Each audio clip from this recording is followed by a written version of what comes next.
China का हर तरीके से बाइकआउट करना जरूरी है। ये लिबरल गैंग है, ये लेफ्टिस्ट है, कम्युनिस्ट है, अरे इनकी हमेशा से यही देश की तोड़ने की राजनीति रही है और ये देश के खिलाफ है। और हर इंसान को और हर देश के नागरिक को समझना चाहिए ये हमारी सुरक्षा से जुड़ा हुआ है, इसलिए हमें चाइना का हर तरीके से बाइकआउट करना जरूरी है। क्या नाम है सर आपका? मेरा नाम अमितेश कुमार, मैं दिल्ली यूनिवर्सिटी का स्टूडेंट हूँ। सर, ये जो सोनम वांगचुक ने कहा है कि हमें चाइनीज प्रोडक्ट का बहिष्कार करना चाहिए, इस बात से आप क्या समझते हैं और आप क्या कहना चाहेंगे इसके लिए? सोनम वांगचुक कहीं ना कहीं वो सही बात बोल रहे हैं, जो हकीकत है, जो आज के समय में जो देश में चल रहा है, जो हमारे खिलाफ बॉर्डर पे चाइना के ट्रूप्स लगे हुए हैं हमारे ज़मीनों को कब्जा करने के लिए, उस तरीके से हम उनके प्रोडक्ट्स को बाइकआउट करना ज़रूरी है ताकि हम लोग आत्मनिर्भर बन सके, हमारा देश अपने खुद सामान बनाए और खुद उसको उपयोग करे। इसलिए मोदी जी ने इसको वोकल फॉर लोकल दिया है, इसका नारा दिया है, इसलिए इसे हमको फॉलो करना चाहिए, आत्मनिर्भर बनना चाहिए। 20 लाख करोड़ रुपया जो है हमारे मोदी जी ने बहुत सारे सेक्टर्स में पैसे दिए हैं MSME के लिए, ताकि अपना जो देश आत्मनिर्भर बन सके, सेल्फ रिलायंट बन सके, इसलिए ज़रूरी है। और ये जब हम चाइना के प्रोडक्ट को हम बाइकआउट करेंगे तो कहीं ना कहीं एक उसके इकोनॉमिक इफेक्ट पड़ेगा, जो कि हमारे लिए फ़ायदेमंद है और हमारी इकोनॉमी और मजबूत होगी। कहीं ना कहीं अगर हम चाइना का प्रोडक्ट यूज करते हैं तो वो पैसा कहीं ना कहीं किसी तरीके से हमारे विरोध में खर्च होता है, उनके सेना में खर्च होता है, वो पैसा जो है इन्वेस्ट होता है पाकिस्तान में, वो पाकिस्तान को देता है और पाकिस्तान हमारे ही सेना के जवानों पे आतंकवादी हमले करवाता है और गोला बारूद हुए, बहुत सारे जो गन हुआ, बुलेट से देता है उनको, और वो हमारे तरफ जो है इस्तेमाल करते हैं, हमारे सेना पे गोली चलाते हैं, जिससे हमको ये नुकसान होता है। कहीं ना कहीं हमको ये समझना चाहिए कि ये चीज़ जो हमारे लिए फ़ायदेमंद नहीं है और हमें सेल्फ रिलायंट बनना है, इसलिए हमें ये चाइना का हर चीज़ का प्रोडक्ट है बाइकआउट करना चाहिए। कहीं आज ही नहीं, कम से कम साल या 2 साल तक जो हार्डवेयर है उसको हटा देना चाहिए। अभी जो हम कर सकते हैं सप्ताह के अंदर, जिसमें जितने भी ऐप्स हैं, जो कि जितना हम कर सकते हैं उतना करना चाहिए हर इंसान। धीरे धीरे एक एक करके चीज़ों को प्रोसेस बाय हटाते रहिए एक एक करके, क्योंकि एक साथ हम घर से सारा सामान फेंक देंगे तो वो एकदम ना समझो ऐसी बात होगी, तो एक एक करके रिप्लेस किया जा सकता है। ये हमारे लिए बहुत ही आवश्यक है कि आने वाले समय में जो चाइना की इकोनॉमी है उसकी जो तो उस तरीके से हम उसे बराबरी करनी है उनसे, तो हमें सेल्फ रिलायंट बनना पड़ेगा ताकि हम उनका विरोध कर सकें, हम उनके टक्कर दे सकें, जैसे कि चाइना हर तरीके से हमको घेरना चाहता है। जहाँ पे सोनम वांगचुक ने इतनी अच्छी बात कही, उन्होंने कहा कि हमें भी अपने देश की इकोनॉमी को मजबूत करने के लिए चाइना के प्रोडक्ट्स को उनका बहिष्कार करना पड़ेगा, पर उसके ही लिए उमर अब्दुल्ला ये कहते हैं कि यहाँ पर बाइकआउट के लिए ये टिकटॉक को अनइंस्टॉल कर रहे हैं, इस तरीके से पंगे लेंगे तो ये कांग्रेस का जो मनोबल गिराने वाली बात होती है कि जहाँ कदम बढ़ाने के लिए देश का एक आगे अच्छा कदम बढ़ाता है तो उसके लिए पीछे पकड़ने की क्यों कोशिश की जाती है कांग्रेस की तरफ से? कि हमने कुछ सालों में या 1 साल पहले हमने देखा 2019 में जो अनऑफिशियल तरीके से राहुल गांधी जो चाइना गए थे, जो उनको जाना नहीं चाहिए। अब कहीं ना कहीं ये जो दिखाता है कि उनके संबंध अंदर से, और इनके कुछ मीडिया है जो कि उनसे पैसे वहाँ से आते हैं और ये उनको फोकस करते हैं, उनको बचाते हैं। और जहाँ कोरोना वायरस सब कोई जानता है कि वुहान से चाइना से आया था, और ये हमारे देश की मीडिया कुछ ऐसे हैं जो बीके पड़े हैं और वो जो उनको रोक रहे हैं, उनको मतलब दबा रहे हैं उनकी बातों को।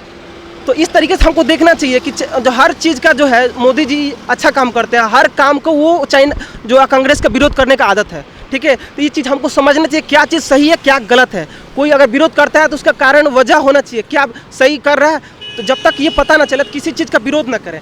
मोदी जी पे विश्वास है, इतने लोगों का 80% लोगों का, पूरे देश विश्व भर के लोगों का विश्वास है। और कहीं ना कहीं जब आप विश्वास किसी व्यक्ति पे करते हैं तो आप उससे ऊपर छोड़ दीजिए कि वो सही काम करेगा, ये चीज़ है। तो हमें देखना चाहिए कि चाइना का इसमें बाइकआउट करना है और वो चाइना का पक्ष ले रहे हैं तो कहीं ना कहीं वो गलत कर रहे हैं, वो देश के खिलाफ है और उनको हमको सपोर्ट नहीं करना चाहिए। एक तरफ कांग्रेस चाइना का सपोर्ट कर रही है और बाइकआउट नहीं कर रही, और इस तरीके की जो बाइकआउट लेकर लोग जो पोस्टिंग कर रहे हैं उसका भी मजाक उड़ाया जा रहा है कांग्रेस की तरफ से। तो यहीं पर बात करते हैं कांग्रेस के चाटुकारिता करने वाले राजदीप सरदेसाई की, कि वो बोलते हैं चाइना का बाइकआउट करना है तो स्टैचू ऑफ यूनिटी को भी गिरा दिया जाए। ये हमारे देश में बहुत ऐसा लोग हैं जो कि बातों को सही हकीकत को समझ नहीं पाते हैं, ठीक है। और ये कांग्रेस का हकीकत को समझते हुए भी लोगों को झूठ दिखाने की कोशिश की जाती है, इनकी बरगलाते हैं लोगों को। बहुत ऐसा तबका है जो कि अशिक्षित है और समझदार नहीं है, समझ नहीं पाता है, ठीक है। तो ये उनको बरगलाने की कोशिश करते हैं। तो हमारी इस समय की जो पीढ़ी है, बहुत स्मार्टफोन की दुनिया है और लोग बहुत मतलब अच्छे जानकार हैं तो और समझ भी रहे हैं। तो ये चीज़ समझने की एक चीज़ कि जो चीज़ हमारा दुश्मन है उसका जो पक्ष लेता है वो कभी अपना हो ही नहीं सकता है, ठीक है। ये लिबरल गैंग है, ये लेफ्टिस्ट है, कम्युनिस्ट है, अरे इनकी हमेशा से यही देश की तोड़ने की राजनीति रही है और ये देश के खिलाफ है। और हर इंसान को और हर देश के नागरिक को समझना चाहिए, ये हमारी सुरक्षा से जुड़ा हुआ है, इसलिए हमें चाइना का हर तरीके से बाइकआउट करना जरूरी है। जिस तरीके से चाइना और भारत के बॉर्डर पे लद्दाख में इस तरीके की दोनों सेनाओं के बीच तनाव बना हुआ है, तो उसी में कांग्रेस की तरफ से हस्तक्षेप किया जाता है और ये कहा जाता है, राहुल गांधी और कांग्रेस की तरफ से अब कहा जा रहा है कि लद्दाख में आधे से ज्यादा जमीन पर चीनी जो सेना है वो कब्जा कर चुकी है, पर हमारी भारत सरकार उस पर चुप बैठी है। क्या जिस तरीके से ये झूठ फैलाने की कोशिश कर रहे हैं और कभी कहते हैं पारदर्शिता दिखानी चाहिए, इस बात के लिए क्या कहना चाहोगे आप? ये हकीकत हर कोई देख रहा है, फेसबुक व्हाट्सएप सब कोई चला रहा है। मीडिया में आपने देखा, फेसबुक पे एक वीडियो आया था जो कि जो झील है, झील के पास में इंडियन आर्मी और चाइनीज ट्रूप के साथ मुठभेड़ हुआ था, ठीक है। तो हकीकत उसमें दिख रहा है, कहीं ना कहीं एक चाइनीज सेना को वो पैर से दबाया हुआ है इंडियन आर्मी। तो वो हकीकत पूरी दुनिया, हमारी सेना, हमारी पूरा देश के लोग देख रहा है कि कहीं ना कहीं जो हमारी आर्मी है उन पे भारी पड़ रही है। और ये झूठ बरगलाना इनका चलेगा नहीं, क्योंकि अब जो सब कुछ बदल चुका है, स्मार्टफोन की दुनिया है, सोशल मीडिया चल रही है और हर चीज़ हकीकत सामने आ रही है। तो इसमें इतनी होने की ज़रूरत नहीं है। और ये हकीकत है कि हमारी सेना जो है पहले की तुलना में 6 साल में जो है बहुत इनके ऊपर जो है कहीं ना कहीं 20 साबित हुई है, ठीक है। और जैसे कि आपने देखा था डोकलाम विवाद था, तो इंडिया जो है 63 दिनों तक पीछे नहीं हटा, ये मुद्दा बहुत दिनों तक चला था और कहीं ना कहीं ये चाइना को हटना पड़ा। तो ये साबित करता है कि इंडिया की जो पॉलिसी है, इंडिया की जो फॉरेन पॉलिसी है, ये कहीं ना कहीं मोदी जी की मजबूत है, जिसकी वजह से चाइना का जो है वो एक मुद्दा डोकलाम में देखा गया, अभी भी देख रहे हैं हम लोग। तो ये कहीं ना कहीं हमारी जो सेना जो उन पे भारी पड़ रही है। अक्साई चीन हो या फिर पीओके हो, 1962 में नेहरू और कांग्रेस की तरफ से अक्साई चीन और पाकिस्तान को और चीन को दे दिया गया था। आज अगर उन मुद्दों को मोदी सरकार की तरफ से सुलझाने का काम किया जा रहा है, तो उसी को लेकर ये कांग्रेस सवाल जवाब करती है। क्या इसे ये समझ नहीं आता कि इतने बड़े बड़े देश, अमेरिका हो, ऑस्ट्रेलिया हो, अब रूस से भी राफेल आ रहा है, इतने बड़े अब ओहदे पर है हमारा भारत, उसको लेकर भी ये पीछे ये नहीं सोचते कि आज मोदी सरकार ने भारत को कहाँ से कहाँ पहुँचा दिया, पर उसके बावजूद भी क्वेश्चन पुट करते रहते हैं और सरकार और सेना का मनोबल नीचे गिराते रहते हैं। इनको जो है कैसे किसी भी तरीके से हम राजनीति में कैसे आ जाएं, चाहे वो देश के खिलाफ कोई काम क्यों ना हो, कोई भी कार्य हो जो सेना के विरोध भी हो, वो इनको बस ऐसे करना है कि देश को लड़ा करके, हिंदू मुस्लिम को लड़ा करके और सत्ता में आना चाहता है। जहाँ तक कि अक्साई चीन का है, पीओके का है और जम्मू कश्मीर का, तो हमने पिछले बार देखा हुआ है कि जब दूसरी 2.0 मोदी सरकार आई थी तो वो 370 धारा कैसे किस तरीके से हटाई थी। और ये कांग्रेसी हमेशा से कहते हैं कि खून की नदियां बहा देंगे और 370 धारा कभी हटने नहीं देंगे, और हमने ये देख लिया कि 370 धारा हट गई। ठीक उसी तरह पीओ को भी हमारे हिस्से में आएगा। आपको, हमको, सारी जनता को इंतजार करना पड़ेगा, मोदी जी पे विश्वास करना पड़ेगा। अक्साई चीन से लेकर पीओके से लेकर गिलगिट बाल्टिस्तान तक हमारे हिस्से में आएगी। बस एक फॉरेन पॉलिसी है, सही समय का इंतजार करें और मोदी जी की ये पॉलिसी कहीं ना कहीं हमको ये लेके आएगी। और ये जहाँ तक ये समय का इंतजार कीजिए, जो S-400 जो है एंटी बैलिस्टिक मिसाइल है, कहीं ना कहीं उसकी इंतजार हो सकती है, इंतजार हो रही है ताकि वो आ जाए, जिसकी वजह से हमारी कार्रवाई हो। क्योंकि एंटी बैलिस्टिक मिसाइल जो है हमारे देश के, जब वो मिसाइल उधर से आती हैं या फिर कुछ बड़े तो घटने होते हैं, तो वो एंटी बैलिस्टिक मिसाइल उसको नष्ट करता है। तो कहीं ना कहीं अभी बहुत सी चीज़ें हैं जो कि पूरी होनी है, सेना में इक्विपमेंट आनी बाकी हैं। तो सही समय का इंतजार करें और मोदी जी पे विश्वास रखें, और पीओके भी हमारे हिस्से में आएगा और अक्साई चीन भी आएगा। बस इतने सालों से जो 60-70 सालों से जो राज किया, जो चीज़ कांग्रेस ने नहीं कर पाया, वो सोचती है कि 6 सालों में मोदी जी कर दें। इतनी आसान नहीं है, मोदी जी पे विश्वास है और आने वाले कुछ सालों में अक्साई चीन भी हमारे हिस्से में आएगा। और पूरी दुनिया देख रही है कि मोदी की पॉलिसी, फॉरेन पॉलिसी कितने मजबूत है, जो कि आज वर्ल्ड नंबर 1 नेता के तौर पे जाने जाते हैं। आज आप जैसे कि आप देख रहे हैं अमेरिका में कैसे उनकी छवि घट गई है डोनाल्ड ट्रंप की, और ये देख लीजिए आप मोदी जी की कितनी छवि उनकी नंबर 1 पे रही है। कोरोना वायरस से लेकर हो, लड़ने को हो, या फिर हाइड्रोक्लोरोक्विन जो दवा हो सप्लाई करने की हो, चाहे जो हमारे लॉकडाउन सही समय पालन करने का हो। तो जैसे कि हम देख सकते हैं कि हर तरीके से मोदी राजनीति जो है अच्छी काम कर रही है। तो हमें विश्वास करना चाहिए, बस विश्वास रखिए, सब समय से पूरा हो जाएगा।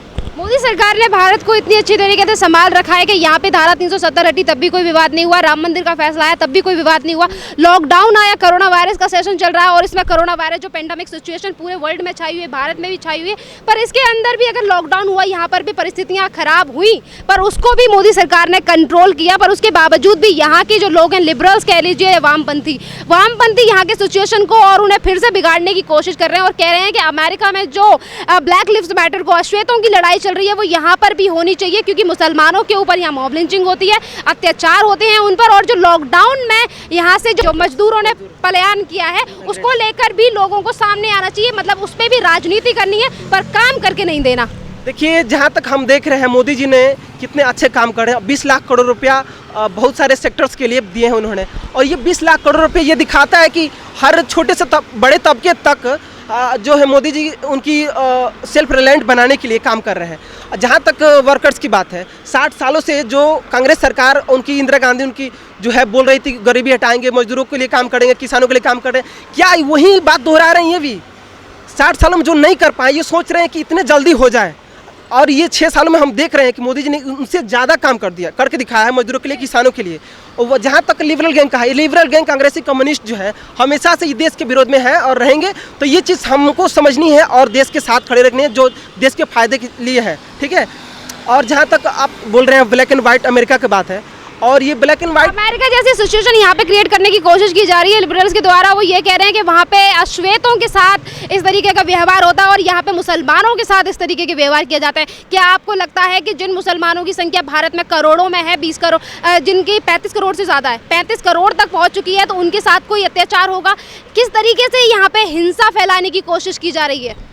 जैसे कि आप देख रहे हैं अमेरिका में, जैसे कि ब्लैक एंड वाइट वीएस जो वर्सेस चल रहा है, हिंसा हो रही है, आगजनी हो रही है, तो एक एंटीफा वहाँ पे ग्रुप है जो कि ये सब करने में उसका योगदान है, और जितने आगजनी हो रही है, तोड़फोड़ हो रही है, सब उसका ही देन है। और एक लास्ट क्वेश्चन, जिस तरीके की आगजनी अमेरिका में हो रही है और अमेरिका में डोनाल्ड ट्रंप को बंकर में छुपना पड़ता है, व्हाइट हाउस के पास आग लगा दी गई है, पुलिस के साथ भी बर्बरता की जा रही है, मॉल्स को लूटा जा रहा है, क्या आपको नहीं लगता कि वहाँ पर भी योगी आदित्यनाथ जैसी पॉलिसी को अपनानी चाहिए कि जो सामान तोड़ेगा उसे भुगतना भी पड़ेगा? हाँ, कहीं ना कहीं आप देख रहे हैं, पिछली बार जो ब्रिटेन के प्रधानमंत्री जो हैं मोदी जी को चेहरा रख करके, और नेतन्याहू भी है, मोदी जी का एक चेहरा दिखाकर मोदी जी के नाम पर जो चुनाव में उन्होंने जीता, ठीक उसी तरह वो फॉलो कर रहे हैं मोदी और योगी को भी। तो जहाँ तक आप देख रहे हैं कि डोनाल्ड ट्रंप जो कहीं ना कहीं वो राजनीतिक जो है तरीके से, वो कूटनीतिक तरीके से अपना रहे हैं कि कैसे हैंडल किया जाए, ठीक है। और ये हमको जहाँ तक संभावना है या शक है कि इसमें कम्युनिस्टों या जैसे चाइना हुआ, रसिया हुआ, और इसके विरोधी देशों का हाथ है, और जिसे एंटीफा जो ग्रुप है जो कि हिंसा करने में जिसका हाथ है, तो ये कहीं ना कहीं ये फॉरेन जो है चाइना का ही हाथ इसमें हो सकता है, ठीक है। और एक मैं कह रही हूँ इन्हें कंट्रोल करने के लिए क्या डोनाल्ड ट्रंप को योगी आदित्यनाथ की पॉलिसी को नहीं अपनाना चाहिए? बिल्कुल अपनाना चाहिए, क्योंकि इस उपाय यही है लास्ट में, क्योंकि तो अगर डेमोक्रेसी में हर कोई है तो कहीं ना कहीं एक ऑप्शन ढूंढेगा जिससे कि हर नागरिक को भी नुकसान ना हो, और जो ये गलत कर रहे हैं, जो हिंसा कर रहे हैं, केवल सजा उन्हीं को मिलो और नागरिक को ना मिले। तो कहीं ना कहीं योगी का भी उन्हें कॉपी करना चाहिए।